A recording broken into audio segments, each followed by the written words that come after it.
Hello everyone. आज discuss करते हैं LSE 5 का यूनिट 16। उसमें हम डिस्कस कर रहे हैं प्लांट के जो हार्मोन्स हैं। तो बहुत ही इम्पॉर्टेंट है, ये हर ईयर में पूछा गया है इस टॉपिक से। तो ये टॉपिक बहुत ही सिंपल है, आपको बहुत ज़्यादा इसमें बहुत रटना नहीं है, बहुत ही सिंपल है, आप इसे अच्छे से कर सकते हैं और मैक्सिमम मार्क आप स्कोर कर सकते हैं यदि इस टॉपिक को आप तैयार कर लेंगे, क्योंकि इस टॉपिक से हर बार एक क्वेश्चन आता है। या तो उसमें आप पेपर दे सकते हैं इसका,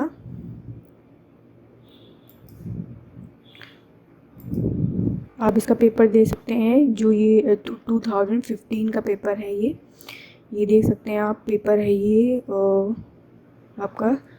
तो इसमें जो प्लांट फिजियोलॉजी वाला पोर्शन है उसमें देखेंगे कि ये AB auxin block protein synthesis in seed during desiccation phase. तो ये आपका प्लांट हार्मोन से आया है। देखिए ये आपका शॉर्ट में ये करेक्ट वाले में आया है, इसमें ऑप्शन दिए हुए हैं। तो इसका आंसर जो है ABA है। तो क्योंकि मैंने भी जो एग्ज़ाम दिया था उसमें इस टॉपिक से आप ईज़िली अच्छे से पढ़ भी सकते हैं, आपको याद भी हो जाएगा और आप मैक्सिमम मार्क स्कोर कर सकते हैं।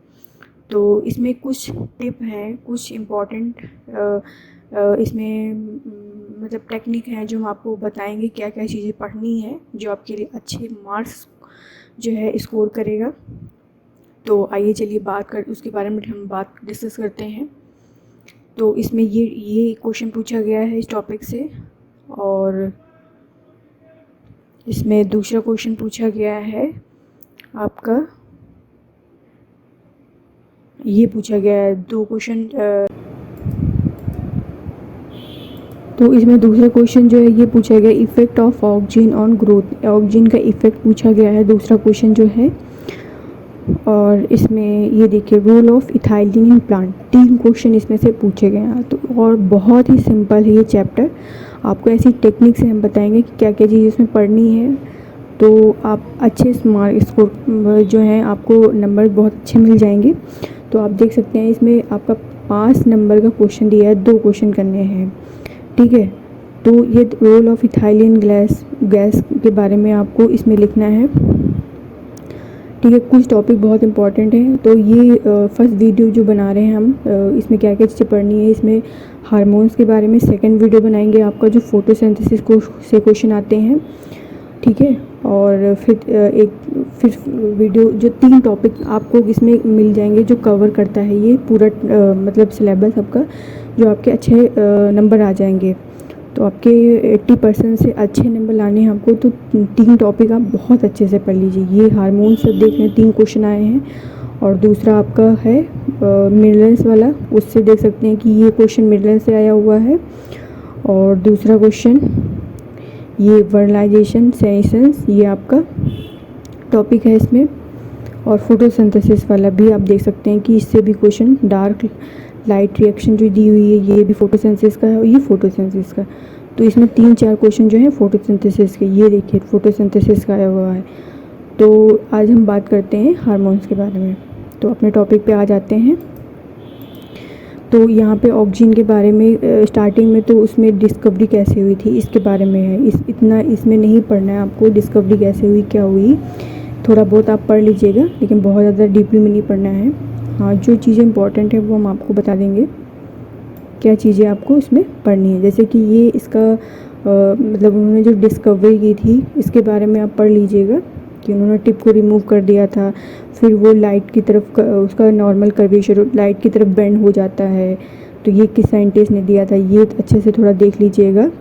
जैसे कि पॉल ने इसको टिप को कट कर दिया था, फिर उन्होंने क्या किया था, टिप को रिप्लेस कर दिया था वन साइड, ठीक है। फिर उसके बाद उसका कर्वेचर जो हो गया था लाइट की तरफ हो गया था। तो ये थोड़ा बहुत आप इसका डिस्कवरी जो है थोड़ा सा पढ़ लीजिएगा कि किस साइंटिस्ट ने, जैसे वेंट एक्सपेरिमेंट बहुत इंपॉर्टेंट है, ये आप पढ़ लीजिएगा इसको कि उन्होंने कट करके उसको क्या किया था, अगर प्लेट पे रख लिया था उसको पीस को। उसके बाद उसके जो ब्लॉक, उन्होंने ब्लॉक में अगर कट को एक ब्लॉक बनाए थे, उसके बाद जो अगर ब्लॉक था उसमें ऑक्सीजन उन्होंने प्लेस किया था, उसके बाद वो उसमें क्या हुआ था, कर्वेचर बन गया था, वो डार्क की तरफ बेंड हो गया था। तो ये बेंड एक्सपेरिमेंट ऐसे पूछ सकते हैं आपको ऑप्शनल में। हाँ, ये चीज़ इंपॉर्टेंट है जो मैंने हाईलाइट की है, इसलिए मैंने हाईलाइट कर दिया जैसे कि आपको वो ईजिली रहे। सारा कुछ नहीं पढ़ना है इसमें, बस इंपॉर्टेंट चीज़ ये है कि जैसे कि इसमें पूछ सकता है कि ऑक्सीजन जो होता है कि ग्रोइंग रीजन कहाँ होता है, स्टेम में होता है, यंग लीफ जो पत्तियाँ होती हैं आपकी, वहाँ पे आपको ऑक्सीजन मिलेगा, ठीक है। और एक दूसरा हार्मोन है जो रूट्स में मिलता है, इसीलिए इम्पॉर्टेंट है कि ये पत्तियों में आपको ऑक्सीजन मिलेगा। और ये इम्पॉर्टेंट है, सेंसिटिव एसे नोन एज बायो एसे, ये पूछ सकते हैं बायो एसे किसको बोलते हैं, ठीक है। और तो इसको ऑक्सीजन को बोलते हैं। फिर इम्पॉर्टेंट है कि हार्मोन कंसंट्रेशन को हम कैलकुलेट कैसे करेंगे, उसको कैलकुलेट करते हैं डिग्री ऑफ बेंडिंग, जितना वो बेंड करता है इन ओट कोलेप्टाइल जो होती है उसमें हम देखते हैं इसको, वो बेंडिंग, उससे हम हार्मोन का कंसंट्रेशन कितना है, जितना ज़्यादा एंगल ज़्यादा होगा और हार्मोन जो होगा उतना ज़्यादा प्रेजेंट होगा, जितना ज़्यादा बेंडिंग होगा। ये देखिए उन्होंने एक्सपेरिमेंट किया था बेंडिंग का, तो ये आप एक्सपेरिमेंट एक बार थोड़ा सा देख लीजिएगा। जो हाईलाइटेड है बहुत इंपॉर्टेंट है। Effect of oxygen the growth root stem buds vary, मतलब उनका ऑक्सीजन का जो इफ़ेक्ट होता है वो वेरी करता है, ये इम्पॉर्टेंट है। फिर ये ऑक्सीजन है इसमें, और क्या इम्पोर्टेंट है इसमें, ये इनहिबिट करता है ग्रोथ को, इनहिबिट करता है किसकी ग्रोथ को, ये जब ऑक्सीजन का कंसंट्रेशन ज़्यादा हो जाता है तो क्या करता है, ये ग्रोथ को इनहिबिट कर देता है, ठीक है। कंसंट्रेशन ऑफ ऑक्सीजन जो होता है ये प्रमोट करता है ग्रोथ इन बर्ड और स्टेम, एक्चुअली इनहिबिट करता है ग्रोथ ऑफ रूट को, रूट की जो ग्रोथ होता है इनहिबिट कर देता है उसको, ये इम्पॉर्टेंट है। हाँ, इसमें ये इम्पॉर्टेंट है इफ़ेक्ट क्या है ऑक्सीजन इन द ग्रोथ, ये क्वेश्चन पूछा गया है आपका, इफ़ेक्ट ऑफ ऑक्सीजन, ये क्वेश्चन पूछा गया है कि आप इसका थ्योरी में पूछा गया है, तो ये इसका जो इफ़ेक्ट होता है क्या होता है, बहुत ही रूट जो होती है बहुत ही सेंसिटिव होती हैं, और followed by stem and but can tolerate high much dose of oxygen. यहाँ पे कंसंट्रेशन ऑक्सीजन का ज़्यादा होगा तो वो बर्ड और स्टेम में ग्रोथ को प्रमोट करेंगी और रूट में इनहिबिट कर देंगे, ठीक है। यदि कंसंट्रेशन ऑक्सीजन का is more than requirement optimum concentration, तो ये इनहिबिट करेंगे, ठीक है। इसके बारे में दिया गया है, ये इम्पॉर्टेंट है। ऑक्सीजन का कंसंट्रेशन ज़्यादा हो जाएगा तो ये क्या करेंगे, उस चीज़ को, ये कंसंट्रेशन है ये इसका इनहिबिट करती हैं और प्रमोट करती हैं। तो ये इम्पॉर्टेंट टॉपिक है। फिर इसमें IA है, जो IA ये नेचुरल ऑक्सीजन है, ये इम्पॉर्टेंट है, पूछ सकते हैं कि नेचुरल ऑक्सीजन का नाम बताइए, तो IA है। और सेकंड पूछ सकते हैं कि ये कहाँ पे मेनली सिंथेसाइज होता है, तो ये अपेक्स पे होता है, ये लीव्स पत्तियों में, बर्ड्स में, फिर उसके बाद स्टेम में ट्रांसपोर्ट हो जाता है। IA सिंथेसाइज होता है ट्रिप्टोफान से, ठीक है, IA सिंथेसाइज होता है ट्रिप्टोफान से, ये इंपॉर्टेंट है। सिंथेटिक ऑक्सीजन के दो हैं, 240 है, और आपको 240 तो पूछा गया है 2020 में, और नेचुरल और NA है नेप्थेलिन एसिटिक एसिड, ये दो आपके सिंथेटिक ऑक्सीजन है, ये बहुत इंपॉर्टेंट है। फिर तीसरा है आपका जिब्रेलिन के बारे में बात करते हैं। दूसरा हार्मोन जो है जिब्रेलिन, तो जिब्रेलिन में क्या चीज़ इंपॉर्टेंट है कि इसको डिजीज़ जो राइस में डिजीज़ हो जाती है उसका नाम पूछ सकते हैं आपसे, जिसे बोलते हैं बैकने फुलिस सीडलिंग डिजीज बोलते हैं, ये पूछ सकते हैं आपसे। इसको आइडेंटिफाई किस साइंटिस्ट ने, जिब्रेला फ्यूजिकुराया इन 1926 में, ये जिब्रेला फ्यूजिकुराया पूछ सकते हैं आपसे, ये नाम दिया गया था। और ये इम्पॉर्टेंट, और तो इसमें ज़्यादा इम्पॉर्टेंट नहीं है इसमें। और जो इम्पॉर्टेंट है ये है कि ये कहाँ पे, ये यंग लीव्स में होता है, अराउंड ग्रोइंग जो टिप होती है वहाँ पे आपको जिब्रेलिन मिलेगा, ठीक है। रूट में भी मिलता है, देखिए रूट में मिलता है, वो हमें यंग लीव से स्टेम तक जाता है, ये हमें रूट्स में भी मिल सकता है, ज़्यादातर हमें ग्रोइंग टिप पे मिलता है। और इसमें इम्पॉर्टेंट जो है ड्वार्फ पी मेज जो होता है वहाँ पे ये एप्लीकेशन टू यंग सीडलिंग ये इंड्यूस करता है नॉर्मल, ये हाइट के लिए इम्पॉर्टेंट होता है आपका। Effect of gibberellin in dwarf corn, ये बहुत इंपॉर्टेंट है, ये पूछते हैं। तो जिब्रेलिन की वजह से होता है। और एक बहुत ही इम्पॉर्टेंट है जो कई बार क्वेश्चन पूछा गया है, अल्फा एमाइलेज। ये जिब्रेलिन जो है हार्मोन, ये सिंथेसाइज करता है अल्फा हार्मोन्स। ये क्या करता है, यहाँ जो ग्रेन होते हैं, ग्रेन जर्मिनेट करता है एम्ब्रियो, ये आप देख सकते हैं। तो ये जर्मिनेट करता है एम्ब्रियो, एम्ब्रियोस क्या करता है, एक हार्मोन सिक्रीट होता है इसके एलुरोन लेयर से एंडोस्पर्म के। तो वो क्या करता है, जब जिब्रेलिन सिक्रीट करता है तो वो एक एमाइलेज एंजाइम जो होता है वो बनाता है। ये क्या करता है, जो इसके अंदर स्टार्च होता है उसको ग्लूकोज में कन्वर्ट कर देता है। एम्ब्रियो उस ग्लूकोज को यूज कर लेता है एनर्जी के रूप में अपने ग्रोथ के लिए, ठीक है। तो ये सिंपल में है, टेक्निक है ये, कि तुम बस इतना आपको याद रखना है कि जो हार्मोन्स होता है एमाइलेज, जिब्रेलिन उसे सिक्रीट करेगा, स्टार्च को क्या करेगा, इसलिए करता है कि जिससे कि वो ग्लूकोज बना पाए। ग्लूकोज नहीं बनेगा तो वो अपना न्यूट्रिशन कैसे लेगा, कैसे एम्ब्रियो का डेवलपमेंट होगा। सिंपल फंडा है। तो जिब्रेलिन क्या करता है, अल्फा एमाइलेज सिक्रीट करता है, ठीक है, स्टिमुलेट करता है प्रोडक्शन ऑफ एंजाइम, क्या है, अल्फा एमाइल इन जर्मिनेटिंग सीरियल ग्रेन, जो ग्रेन होते हैं उनके जर्मिनेशन के लिए, मतलब डेवलपमेंट के लिए, ठीक है। ये है secreted by embryo, gibberellin embryo gibberellin जो सिक्रीट होता है एम्ब्रियो से, एम्ब्रियो जो एलुरोन लेयर सिक्रीट करती है, फिर प्रोडक्शन अल्फा एमाइलेज का जिब्रेलिन करता है, ठीक है। फिर जो बोल्टिंग होती है लॉन्ग डे प्लांट, वो इंड्यूस करता है जिब्रेलिन, ये पूछा जा सकता है। इलोंगेशन स्टेम में जो इलोंगेशन होती है वो जिब्रेलिन करता है, ये पूछ सकते हैं आपसे हैं। कर्वेचर जो होता है इन अवेना कोलियोप्टाइल में वो करता है। फिर जर्मिनेशन जो होता है सीड में वो करता है। और ये कोल्ड एंड लाइट ट्रीटमेंट के लिए इम्पॉर्टेंट होता है। तो ये जिब्रेलिन के जो इम्पॉर्टेंट फंक्शन है या उनके क्या क्या जिब्रेलिन कर सकता है, ये पूछा जाता है। कि ये पूछ लेगा रोल ऑफ इथाइलिन की, अभी मैंने आपको दिखाया था उसमें रोल ऑफ इथाइलिन पूछा गया था, तो जिब्रेलिन भी पूछा जा सकता है। तो अब आ जाते हैं साइटोकाइन, इथाइलिन भी दिया हुआ है, तो रोल ऑफ इथाइलिन पहले देख लेते हैं, ये इंपॉर्टेंट है। रोल ऑफ इथाइलिन आपका क्वेश्चन पूछा गया है, देख सकते हैं। ये तो सिंथेटिक ऑक्सीजन से क्वेश्चन पूछा गया है, आप पेपर में देख सकते हैं खुद ही। तो इसमें रोल ऑफ इथाइलिन ये पेपर में नहीं पूछा गया है, इसमें केवल ऑक्सीजन के बारे में पूछा गया है। रोल ऑफ इथाइलिन जो है वो पूछा गया है, ये देखिए रोल ऑफ इथाइलिन प्लांट 3 नंबर में पूछा गया है। कितना सिंपल इजी टिक आपको बताएंगे कैसे पढ़ना है आपको। देखिए इथाइलिन का मेन एक गैसेस हाइड्रोकार्बन होता है, इसका मेन काम होता है कि जैसे कि फल को, जैसे फल कैसे पकते हैं, फल को पकाने में ये इसका इथाइलिन का यूज होता है, क्योंकि ये गैस है। जैसे कि आप आम देखते हैं, आम होता है, आम कैसे पकता है, आम को पकाने के लिए भी एक छिड़काव किया जाता है पेड़ों पे, जिससे कि क्या हो कि आम खूब बड़े हो जाएं और वो पक जाएं, ठीक है। तो उसके लिए इथाइलिन गैस का यूज किया जाता है। या आप देखते हैं कि आम को पकाने के लिए घरों में लोग यूज करते हैं, ठीक है। तो वो सारी चीज़ें आम, तो ये इथाइलिन गैस जो होती है ये यूज होती है, ठीक है।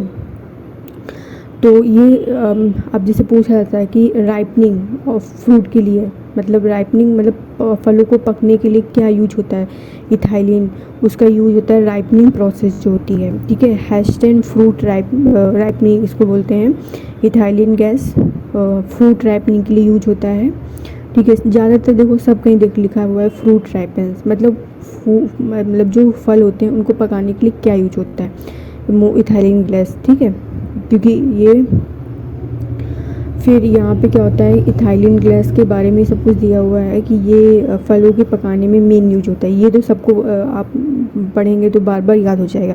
फिर इसमें तो दूसरा इंपॉर्टेंट टॉपिक है जो आपसे पूछ सकते हैं, वो है कि ये दूसरा काम इसका होता है, पहले तो हो गया फल को पकाने में, दूसरा हो गया कि सेक्स डिटर्मिनेशन में, कि ये क्या करता है कि कुछ फ्लावर्स में सेक्स का डिटर्मिनेशन भी करता है। जैसे कि जिब्रेलिन के साथ में जैसे कि क्या करता है कि रेशियो जो होता है मेल और फीमेल का वो भी कंट्रोल करता है। ये क्वेश्चन भी पूछा गया है आपसे। तो ethylene treatment, high ratio female flower, ethylene का यूज होता है, हम करते हैं इसमें जब फीमेल रेशियो हाई रेशियो होता है इन सब मोनोसियस प्लांट, जैसे कि ककम्बर हो गया आपका। इथाइलिन का यूज होता है इन ग्रीन हाउस में यूज होता है, इंक्रीज यील्ड ऑफ ककम्बर का उसकी प्रोडक्शन में ज़्यादा उसका प्रोडक्शन हो, या इंडक्शन ऑफ फीमेल फ्लावर में। फिर दूसरा इम्पॉर्टेंट है कि सिल्वर नाइट्रेट जो होता है ये एंटागोनिस्टिक होता है, इथाइलिन के मतलब उल्टा काम करता है, ठीक है। और ये फॉर्मेशन ऑफ मेल फ्लावर, तो ये क्या है, सेक्स डिटर्मिनेशन का यूज भी इथाइलिन के लिए किया जाता है, ये इंपॉर्टेंट है, ठीक है। फिर आ जाते हैं एब्सिसिक एसिड, ये तो बहुत इंपॉर्टेंट है, ये कई बार क्वेश्चन पूछा गया है।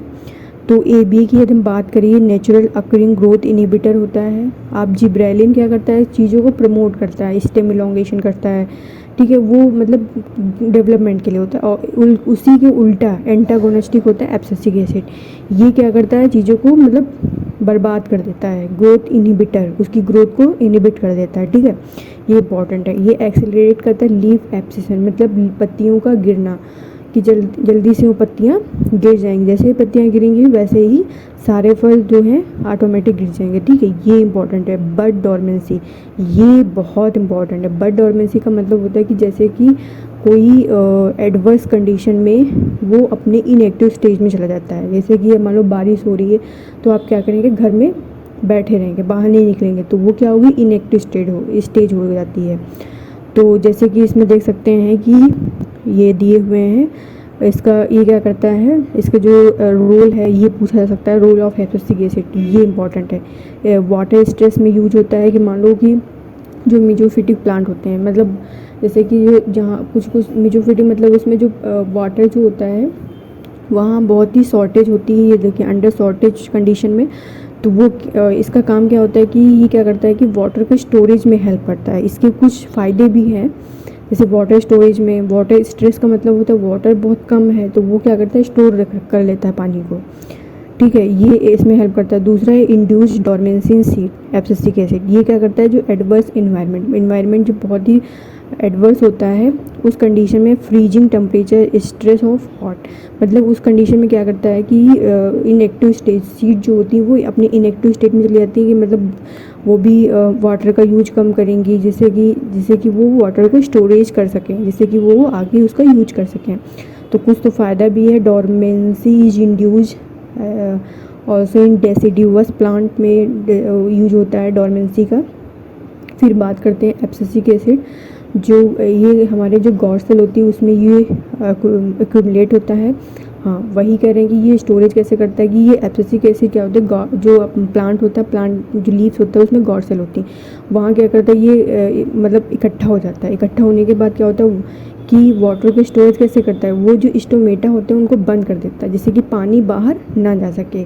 जब पानी बाहर नहीं जाएगा तो वो पानी स्टोर रहेगा उसके अंदर, तो ये क्या करती है, इसको रिकवर, ये इंपॉर्टेंट है कि रिकवर करता है वाटर बैलेंस को। अब जैसे कि हाँ ये हो गया।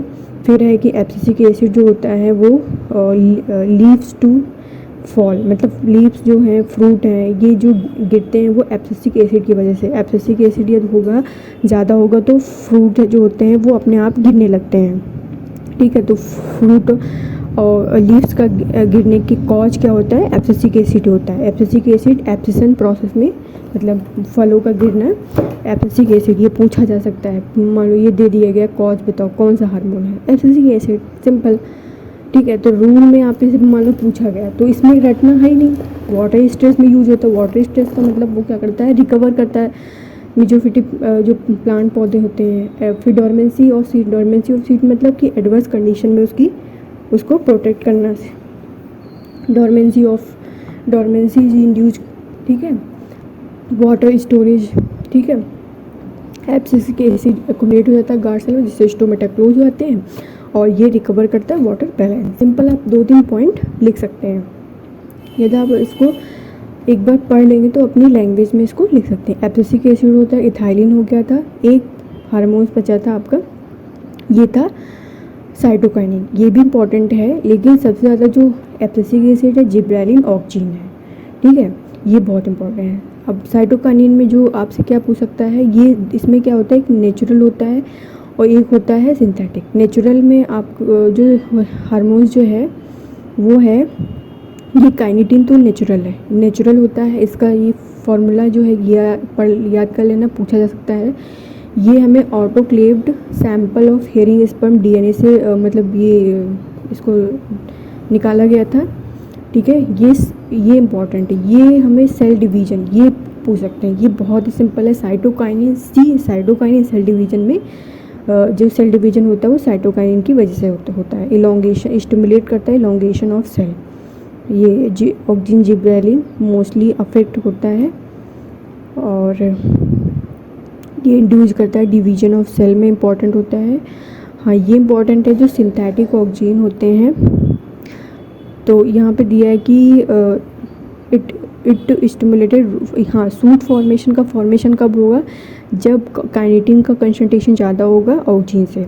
रूट का फॉर्मेशन जब होगा क्योंकि ऑक्सिन का कंसंट्रेशन ज़्यादा होगा, ठीक है, तब हमारे रूट का ये पूछ सकते हैं कि मान लो कि शूट का फॉर्मेशन कब होगा, ठीक है। तो शूट का फॉर्मेशन जब होगा जब ऑक्सिन का कंसंट्रेशन कम होगा, ठीक है, यानी काइनेटिन का ज़्यादा होगा, ये पूछा। फिर इसमें पूछा जाता है काइनेटिन द फर्स्ट साइटोकाइनिन पूछ सकता है कौन है, काइनेटिन है। प्रमोट सेल डिवीजन, ये इंपॉर्टेंट। नेचुरल साइटोकाइनिन जो होता है वो हमें प्लांट से लिया गया था, प्लांट टिश्यू से लिया गया था। हाँ, नेचुरल साइटोकाइनिन जो होता है वो जीटीन होता है, ये इंपॉर्टेंट है। इसको मेज सीड से लिया गया था, ये इंपॉर्टेंट है। और seed of Zea mays, fruit of tomato, pea bean, ये इंडिकेट करता है साइटोकाइनिन इसमें डिस्कवर किया गया था। ये इसके ये दिए हैं, ये इतना नहीं पूछा जाएगा, बस पूछ सकते हैं नेचुरल साइटोकाइनिन तो ये जीटीन है और सिंथेटिक में आपका काइनेटिन है, ठीक है, ये है।